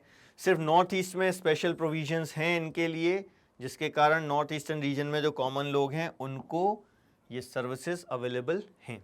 अब यहाँ से भी मेजर एयरपोर्ट्स आपको पूछे जा सकते हैं, तो याद रखना यहाँ पर आपको पूछे जाएंगे अमृतसर यानी कि राजा संसी एयरपोर्ट, ठीक है। फिर दिल्ली यानी कि इंदिरा गांधी इंटरनेशनल एयरपोर्ट, फिर छत्रपति शिवाजी इंटरनेशनल एयरपोर्ट, ठीक। हैदराबाद का जो एयरपोर्ट है उसका नाम है मीनमबक्कम, ठीक है। इसके अलावा आपको कोलकाता यानी कि नेताजी सुभाष चंद्र एयरपोर्ट, ये मेन एयरपोर्ट्स हैं जो आपको पूछे जाएंगे, ठीक है। इनको आपको मैप में मार्क करना पड़ सकता है, तो अपन को याद रखने हैं, ठीक। इसके अलावा एक चेन्नई का एयरपोर्ट भी पूछा जाता है, राजीव गांधी एयरपोर्ट जो है, सॉरी राजीव गांधी हैदराबाद का है और मीनमबक्कम जो है वो चेन्नई का है, ठीक है। ये एयरपोर्ट्स भी आपको यहाँ से पूछे जा सकते हैं, तो ये अपन को याद रखना है। ये 6 जगह अपन ने लोकेट की हैं जो आपको एग्जाम में मार्क करने के लिए बोली जा सकती हैं, ठीक। चलिए भाई, अब यहाँ एयर ट्रैवल भी हो गया, यानी हमारा ट्रांसपोर्ट वाला पोर्शन जो है इस चैप्टर का वो कंप्लीट हो गया। अब हम आ जाते हैं कम्युनिकेशन पर, ठीक है। कम्युनिकेशन हम हज़ारों सालों से यूज़ करते आ रहे हैं। हम जानते हैं कि एक समय ऐसा भी था जब हमारे यहाँ के लोग धुआं यूज़ करते थे कम्युनिकेट करने के लिए, कबूतर का यूज़ करते थे कम्युनिकेट करने के लिए, फायर सिग्नल्स का यूज़ करते थे कम्युनिकेट करने के लिए, है ना। तो कई सारी चीज़ें हम यूज़ किया करते थे, डिफरेंट मीन्स ऑफ कम्युनिकेशन हुआ करते थे, लेकिन अब चेंजेस आए हैं। मॉडर्न टाइम्स में हम देख रहे हैं कि बिना किसी पर्सन के मूवमेंट के भी कम्युनिकेशन हो पा रहा है ना। Long distance communication is far easier without physical movement of the communicator. कैसे कर सकते हैं? फ़ोन लगा लो भाई, हो गया, कम्युनिकेशन हो जाता है। होता है कि नहीं होता है? तो हमने बहुत सारी चीज़ें हैं, जैसे कि टेलीविज़न है, रेडियो है, प्रेस है, फिल्म्स हैं, ठीक है। इसके अलावा मास कम्युनिकेशन में ये सारी चीज़ें आ गई, जिससे हम बहुत सारे लोगों के साथ एक साथ कम्युनिकेट कर सकते हैं। इसके अलावा पर्सनल कम्युनिकेशन होता है, मोबाइल फ़ोन वगैरह जो है वो पर्सनल कम्युनिकेशन में आता है। ये सारी चीज़ें मास कम्युनिकेशन में आती हैं और इन सब के थ्रू हम लोगों से कनेक्ट कर रहे हैं, है ना। अब इसमें एक और चीज़ आती है पर्सनल कम्युनिकेशन में, जिसके बारे में हमें डिटेल में पढ़ना है, वो है पोस्टल नेटवर्क। इंडिया का जो पोस्टल नेटवर्क है ये वर्ल्ड में लार्जेस्ट है दुनिया में, और इतना बड़ा पोस्टल नेटवर्क और किसी कंट्री का नहीं है। अब ये पोस्टल नेटवर्क क्या क्या हैंडल करता है? ये हैंडल करता है parcels as well as personal written communication. तो ये पर्सनल कम्युनिकेशन का पार्ट आ जाएगा यहाँ पर, क्या? पोस्टल सर्विसेज, ठीक है। अब इसमें पोस्टल सर्विसेज में ज़रा हम थोड़ा और पढ़ते हैं। पहले तो इसमें आपको और थ्योरी थी बहुत सारी, जिसमें ये भी पढ़ाते थे कि कौन कौन से चैनल्स हुआ करते थे पोस्टल सर्विसेज में। अब वो सब हटा दिया है, अब सिर्फ आपको ये बताते हैं कि फर्स्ट क्लास मेल क्या होता है और सेकंड क्लास मेल क्या होता है, ठीक है। तो फर्स्ट क्लास मेल में क्या आ जाता है? कार्ड्स या एनवेलप्स आ जाते हैं, ठीक है। इनको हम कहते हैं first class mail, cards and envelopes. इनको एयरलिफ्ट किया जाता है डिफरेंट स्टेशंस के बीच में, ठीक है, और दोनों लैंड और एयर दोनों जगह से इनको ट्रेवल करवाया जाता है, ठीक। सेकंड क्लास मेल में क्या आ जाएगा? Books, packets, registered newspapers and periodicals, ये सब आ जाएगा अपना सेकंड क्लास मेल में, और इनको सरफेस मेल के थ्रू ही भेजा जाएगा। इनको एयरलिफ्ट नहीं किया जाएगा, या तो इनका लैंड ट्रांसपोर्ट होगा या वाटर ट्रांसपोर्ट होगा, ठीक है। तो ये फर्स्ट क्लास मेल और सेकंड क्लास मेल किया जाएगा अपना पोस्टल सर्विसेज में, ठीक। इसके अलावा टेलीकम्युनिकेशन यानी कि मोबाइल फ़ोन्स। अब हालांकि इसमें मोबाइल के बारे में नहीं बताया है, थ्योरी पुरानी है सीबीएसई में, तो इसमें एसटीडी के बारे में बताया है ना, सब्सक्राइबर ट्रंक डायलिंग सिस्टम। इसके बारे में बताया है कि इंडिया का जो टेलीकॉम नेटवर्क है ये भी लार्जेस्ट है पूरे एशिया में, ठीक है। और अर्बन एरियाज की बात कर, अर्बन एरियाज़ की तो बात करो, ठीक है, बहुत सारा अर्बन एरिया, जो मैक्सिमम अर्बन एरिया में तो कम्युनिकेशन है ही, लेकिन 2/3 ऑफ विलेजेस, 2/3 विलेजेस यानी कि 75% विलेजेस में STD, subscriber trunk dialling services की फैसिलिटी अवेलेबल है, यानी कि लोग दूर दराज तक कॉल कर सकते थे। ये हम बहुत पुरानी बात कर रहे हैं, अब तो मोबाइल फ़ोन है तो कहीं भी किसी से भी आप बात कर सकते हैं, चाहे वो रूरल एरियाज़ हों या अर्बन एरियाज़ हों, ठीक है। Then in order to strengthen the flow of information grass root to higher level, है ना, ग्रास रूट से हायर लेवल तक गवर्नमेंट क्या कर रही है, स्पेशल प्रोविजंस बनाए हैं कि 24 आवर्स एसटीडी फैसिलिटी मिलनी चाहिए विलेजेस में, है ना। फिर से मैं ये बोल रहा हूँ, ये डेटा पुराना हो गया है, ये अब यहाँ पर इसको पढ़ाने की ज़रूरत नहीं है क्योंकि अब मोबाइल फ़ोन्स आ चुके हैं, लेकिन फिर भी चूंकि आपकी बुक में दिया हुआ है इसलिए हम एसटीडी के बारे में यहाँ पर पढ़ रहे हैं। आईएसडी भी है अब, तो हम मोबाइल फ़ोन से एसटीडी कॉल्स भी नॉर्मली कर सकते हैं और आईएसडी कॉल्स भी होते हैं, ठीक है। तो ये सब क्यों हो पा रहा है, क्योंकि हमारे यहाँ टेक्नोलॉजी में, ख़ासतौर से जो कम्युनिकेशन टेक्नोलॉजी है, स्पेस कम्युनिकेशन टेक्नोलॉजी, सैटेलाइट वगैरह की जो है फैसिलिटी, ये बहुत ज़्यादा बढ़ गई है, जिसके कारण ये सारी सर्विसेज हमें अवेलेबल हो पा रही हैं, ठीक है। तो ये हो गया अपना क्या, पर्सनल कम्युनिकेशन में पोस्ट और एसटीडी, ठीक है। अब आ जाते हैं मास कम्युनिकेशन। मास कम्युनिकेशन में सबसे ज़्यादा फोकस होता है एंटरटेनमेंट पर लेकिन ऐसा नहीं है कि सिर्फ एंटरटेनमेंट पर फोकस हो रहा है, इसमें अवेयरनेस भी क्रिएट की जाती है लोगों में डिफरेंट नेशनल प्रोग्राम्स के थ्रू और पॉलिसीज़ के थ्रू, ठीक है। जैसे कि हम कई बार मूवीज़ देखते हैं, कुछ मूवीज़ का जो एजेंडा होता है वो ऐसा होता है कि वो लोगों को हिट कर सके, टारगेट कर सकें और उनको समझा सकें कि भाई कैसे हमें सोसाइटी में रहना है, कौन सी चीज़ें गलत हैं, कौन सी चीज़ें सही हैं, है ना। तो इसमें एंटरटेनमेंट तो होता ही है, साथ में अवेयरनेस भी होती है और गवर्नमेंट इसका यूज़ करती है, न्यूज़पेपर्स में एडवर्टीजमेंट देती है, जैसे कि पोलियो के अगेंस्ट देते हैं कि भैया आपको पोलियो की दवा पिलाने आना है ना, और भी बेटी पढ़ाओ बेटी बचाओ, ऐसे कई सारे ऐसे स्कीम्स होती हैं जिनमें मास मीडिया का यूज़ करती है गवर्नमेंट, मास कम्युनिकेशन का यूज़ करती है ना। तो इसमें सिर्फ ऐसा नहीं है कि सिर्फ न्यूज़पेपर्स आते हैं, इसमें बहुत सारी चीज़ें हैं, रेडियो है, टेलीविज़न है, न्यूज़पेपर है, मैगज़ीन है, बुक्स हैं, फिल्म्स हैं, ये सारी चीज़ें मास कम्युनिकेशन में आती हैं जिसका यूज़ गवर्नमेंट करती है, ठीक है। अब ये ऑल इंडिया रेडियो जो है ना, ये सबसे इंपॉर्टेंट रोल प्ले करता है इसमें, क्योंकि इसकी रीच सबसे ज़्यादा है। गांव-गांव में आप चले जाओ, वहाँ आकाशवाणी सुनने मिल जाएगी आपको, वहाँ पर आपको टीवी सिग्नल मिल रहे हों या नहीं मिल रहे हों, ठीक है, कुछ भी हो, आकाशवाणी का सिग्नल आपको मिलेगा ही, या तो एफएम पे मिलेगा या फिर एक और चैनल होता है एएम करके, उस पर भी अपन को आकाशवाणी का ट्रांसमिशन मिलता है और ये लोगों तक बहुत सारी चीज़ें पहुँचाते हैं।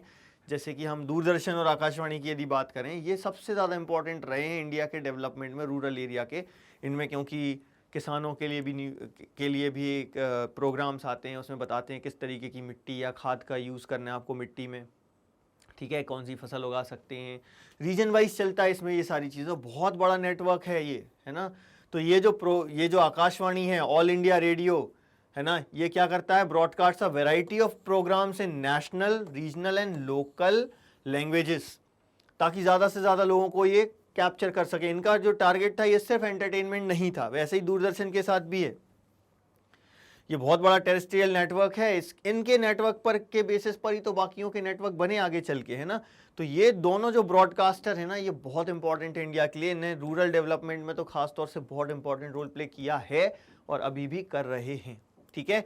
तो ब्रॉडकास्टर्स जो होते हैं ना, वो बहुत सारे टाइप के प्रोग्राम्स बनाते हैं जो एंटरटेनमेंट के लिए होते हैं, लेकिन इनकी बात करें तो ये सिर्फ एंटरटेनमेंट पे फोकस नहीं कर रहे हैं, ये educational to sports and from different age groups के लिए भी ये प्रोग्राम्स बनाते हैं। तो यहाँ सब चीज़ों पर फोकस किया जा रहा है, एजुकेशन पर, स्पोर्ट्स पर, एंटरटेनमेंट पर, और सबके लिए, हर एज ग्रुप के लोगों के लिए इन दोनों में फोकस हो रहा है। बाकी जगहों पर आप देखोगे आजकल ये एज ग्रुप का भी ध्यान नहीं रखते, कुछ भी चीज़ चलती रहती है और उनको लगता है कि सभी लोग वही चीज़ देखेंगे, है ना।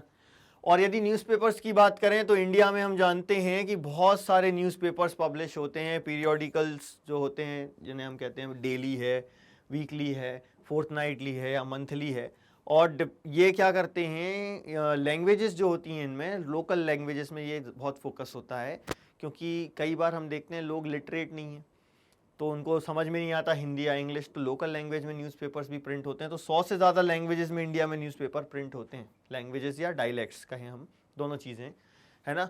तो 100 से ज़्यादा लैंग्वेजेस या डायलैक्ट्स में हमारे यहाँ न्यूज़पेपर्स प्रिंट होते हैं, ठीक है। और इनका तो डेफिनेटली इंपॉर्टेंट रोल होता है ये लोगों को इन्फ्लुएंस करने में। आजकल हालांकि कई लोगों ने न्यूज़पेपर्स पढ़ना बंद कर दिया, सिर्फ वीडियोस देखते रहते हैं वो, है ना, ठीक है। फिर न्यूज़पेपर्स के बाद यदि हम बात करें तो फीचर फिल्म्स की हम देखते हैं कि इंडिया जो है ना वर्ल्ड में लार्जेस्ट प्रोड्यूसर है फीचर फिल्म्स का। शॉर्ट फिल्म्स भी होती हैं, ठीक है, फिर वीडियो फीचर फिल्म्स भी होती हैं, वीडियो शॉर्ट फिल्म्स भी होती हैं, ये सारी इंडिया में पब्लिश होती हैं और इवन ऑस्कर में भी नॉमिनेट होती हैं हमारे यहाँ से। इनके लिए अलग से एक बोर्ड बना रखा है, central board of film certification. ये जो सर्टिफिकेट देते हैं मूवीज़ वगैरह को, आप देखते हो ना सर्टिफिकेट मिलता है, U certificate, UA certificate, A certificate, ये सारे सर्टिफिकेट जो हैं ये central board of film certification देता है। इसे हम सेंसर बोर्ड भी कहते हैं, ठीक है। तो हमने क्या देखा मास कम्युनिकेशन में, मास कम्युनिकेशन बहुत ज़्यादा इंपॉर्टेंट है, डेफिनेटली एंटरटेनमेंट के लिए तो है ही, लेकिन एजुकेशन के लिए और बाकी चीज़ों के लिए भी इम्पॉर्टेंट है, ठीक है।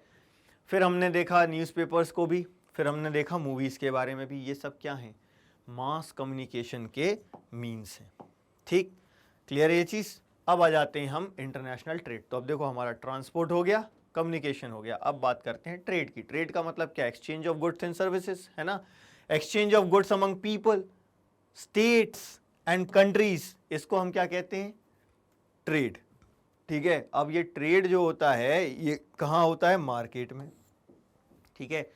ट्रेड कहाँ होता है, मार्केट में, ठीक है। और ट्रेड जो होगा दो कंट्रीज के बीच में, इसे ही हम क्या कहेंगे, इंटरनेशनल ट्रेड कहेंगे। ये सिंपल डेफिनेशंस हैं, इसमें हमें कोई कंफ्यूजन होने की, मुझे नहीं लगता कि कोई कंडीशन ऐसी आएगी कि कुछ कंफ्यूजन हो, है ना। तो क्या होता है, ट्रेड क्या होता है, गुड्स को एक्सचेंज करना लोगों के बीच में, स्टेट्स के बीच में या कंट्रीज के बीच में। कहाँ होता है, मार्केट में होता है। और यदि दो कंट्रीज के बीच में हो रहा है तो उसको हम क्या कहते हैं, इंटरनेशनल ट्रेड कहते हैं, ठीक है। अब जो ट्रेड होता है वो सी के थ्रू, एयर के थ्रू या लैंड रूट्स के थ्रू, किसी के भी थ्रू हो सकता है, ठीक है।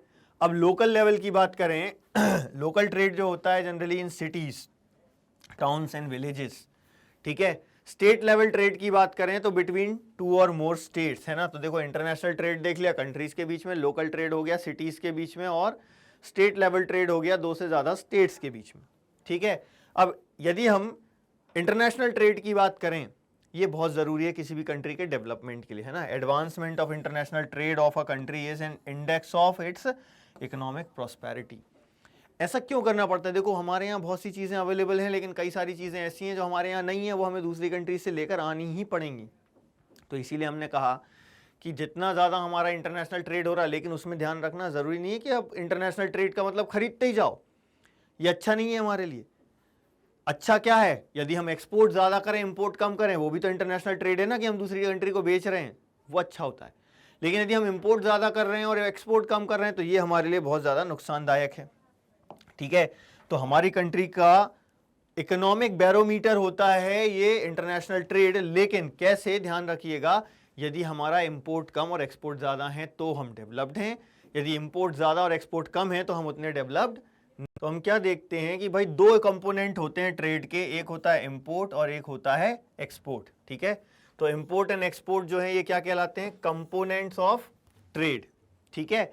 अब हमने क्या देखा, अभी मैंने आपको बताया कि एक्सपोर्ट यदि ज़्यादा हो रहा है और इंपोर्ट यदि कम हो रहा है तो ये फेवरेबल बैलेंस ऑफ ट्रेड है, ठीक है। तो बैलेंस ऑफ ट्रेड क्या होगा, जब बराबर है, यदि बैलेंस ऑफ ट्रेड की हम बात करें तो कंट्री जो है ना उसका इंपोर्ट और एक्सपोर्ट जो है वो लगभग बराबर है, बहुत ज़्यादा अंतर नहीं है इसमें, तो ये कहलाता है बैलेंस ऑफ ट्रेड। लेकिन यदि एक्सपोर्ट ज़्यादा है और इंपोर्ट कम है तो ये क्या कहलाएगा, फेवरेबल बैलेंस ऑफ ट्रेड। और यदि उल्टा हो जाए कि इंपोर्ट ज़्यादा हो और एक्सपोर्ट कम हो, ठीक है, तो ये क्या कहलाएगा, अनफेवरेबल बैलेंस ऑफ ट्रेड। तो ये टर्म्स हमको याद रखनी है, ये हमको पूछी जाती है, what is favourable balance of trade, what is unfavourable balance of trade and what is balance of trade. तो यदि इंपोर्ट और एक्सपोर्ट में अंतर ज़्यादा नहीं है तो वो बैलेंस ऑफ ट्रेड कहलाता है, ठीक है, क्लियर है। तो इंडिया जो है लगभग दुनिया भर में सारी कंट्रीज़ के साथ ट्रेड कर रहा है, और किन चीज़ों में ट्रेड कर रहा है, क्या इंपोर्ट हो रहा है, क्या एक्सपोर्ट हो रहा है, इसमें आपको कॉमन चीज़ें ही दिखेंगी। देखो जैसे हम बात करें कि इंडिया से एक्सपोर्ट क्या हो रहा है, ठीक है, कमोडिटीज़ एक्सपोर्टेड फ्रॉम इंडिया, क्या क्या एक्सपोर्ट हो रहा है भाई, इसमें हम देख रहे हैं James, jewellery, chemicals and related products, agriculture and allied products. ठीक है, ये सारी चीजें हम क्या कर रहे हैं, एक्सपोर्ट कर रहे हैं। अब देखो इंपोर्ट में भी यही सारी चीजों में से कुछ दिखेंगी हमको। इंपोर्ट क्या कर रहे हैं हम इंडिया में, petroleum crude and products, James and jewellery, ये कॉमन है। केमिकल्स एंड रिलेटेड प्रोडक्ट्स, ये कॉमन है। ठीक है, बेस मेटल्स ये अलग है। Electronic items, machinery, agriculture and allied products, ये भी कॉमन है। तो ये कुछ चीजें कॉमन वाली तो हमको याद रह ही सकती हैं आसानी से, जो अलग हैं वो हमको याद रख लेना कि भैया ये जो है ना हम इंपोर्ट कर रहे हैं उसमें कुछ एक्स्ट्रा चीजें दिख रही हैं अपन को। इंपोर्ट और एक्सपोर्ट कॉमन है, एक्सपोर्ट भी वही कर रहे हैं, इंपोर्ट भी वही कर रहे हैं, लेकिन कुछ चीजें जो हम इंपोर्ट कर रहे हैं वो एक्स्ट्रा हैं, वो हमको याद रखनी है। कॉमन चीजें तो हमको याद हो ही जाएंगी। ठीक है, इसमें इंपोर्ट में एक्सपोर्ट में एक और चीज हमको दिख रही है कि हम सर्विसेज एक्सपोर्ट कर रहे हैं। सॉफ्टवेयर जाइंट की तरह हम इमर्ज हो रहे हैं, बहुत सारा इंफॉर्मेशन टेक्नोलॉजी का यूज करके हम बिजनेस प्रोसेस आउटसोर्सिंग के थ्रू बहुत पैसा कमा रहे हैं ना।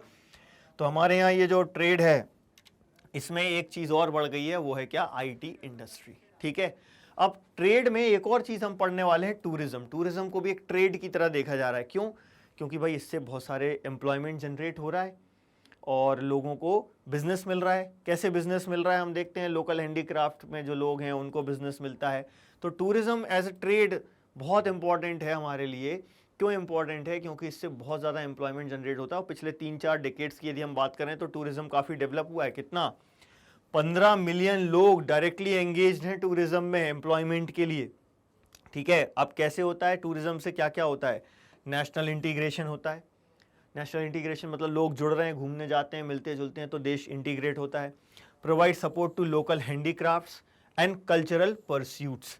लोकल हैंडीक्राफ्ट्स यानी जो लोकल जो आर्टिस्ट होते हैं उनको सपोर्ट मिलता है, और कल्चरल परस्यूट्स को सपोर्ट मिलता है। मतलब लोग एक दूसरे की बातों को समझते हैं, उनके कल्चर को समझते हैं, जिससे वो कल्चर भी प्रिजर्व भी होता है और डेवलप भी होता है। ठीक है, तो ये टूरिज्म जो है ना बहुत ज़्यादा ज़रूरी है, बहुत इंपॉर्टेंट है हमारे लिए।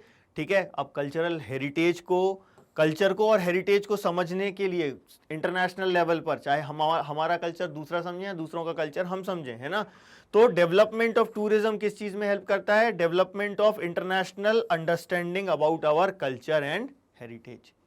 ठीक है, तो टूरिज्म की बहुत इंपॉर्टेंट रोल। अब लोग कई तरीके का टूरिज्म होता है, कई सारी चीज़ों के लिए लोग यहाँ आते हैं। जैसे कि हम बात करें फॉरेन टूरिस्ट जो होते हैं वो इंडिया क्यों विजिट करते हैं? हेरिटेज टूरिज्म के लिए, माने कि जो पुराने किले वगैरह बने हुए हैं वो सब देखना, मस्जिदें बनी हुई हैं, मंदिर बने हुए हैं, वो देखना, ये हेरिटेज टूरिज्म है। फिर इको टूरिज्म यानी कि नेचर के लिए आते हैं। एडवेंचर टूरिज्म होता है अलग से, है ना। इको टूरिज्म में क्या होगा, जैसे फॉरेस्ट वगैरह घूमने आएंगे। एडवेंचर टूरिज्म में ट्रैकिंग वगैरह करने के लिए आते हैं। फिर कल्चरल टूरिज्म में एक दूसरे के कल्चर को देखने के लिए, समझने के लिए वो कैमरा लेके घूमते रहते हैं, कैसा क्या कल्चर है उसके लिए आते हैं। मेडिकल टूरिज्म, इलाज करवाने के लिए लोग आते हैं। एंड बिजनेस टूरिज्म तो हम सभी समझते हैं कि बिजनेस करने के लिए तो आते ही। ठीक है, तो ये जो टूरिज्म है इसमें बहुत ज़्यादा पोटेंशियल है, वास्ट पोटेंशियल है। किस चीज़ के लिए? डेवलपमेंट के लिए, खुद के लिए भी। और जब टूरिज्म डेवलप होगा तो उससे हमारी कंट्री भी डेवलप होगी। और इसीलिए टूरिज्म को प्रमोट करने के लिए गवर्नमेंट बहुत सारे एफर्ट्स लगा रही है। हम सभी देखते हैं कि बहुत सारे एडवर्टीजमेंट आते हैं ना, जैसे मध्य प्रदेश का दिल, भारत का दिल देखो, मध्य प्रदेश का जो थीम सॉन्ग चलता है, कुछ दिन तो गुजारी है गुजरात में, ऐसा अमिताभ बच्चन जी प्रमोट करते हैं ना। तो टूरिज्म को प्रमोट करने के लिए गवर्नमेंट भी बहुत सारे एफर्ट्स कर रही है। ठीक है, तो हमारा ये चैप्टर यहाँ पर कंप्लीट होता है।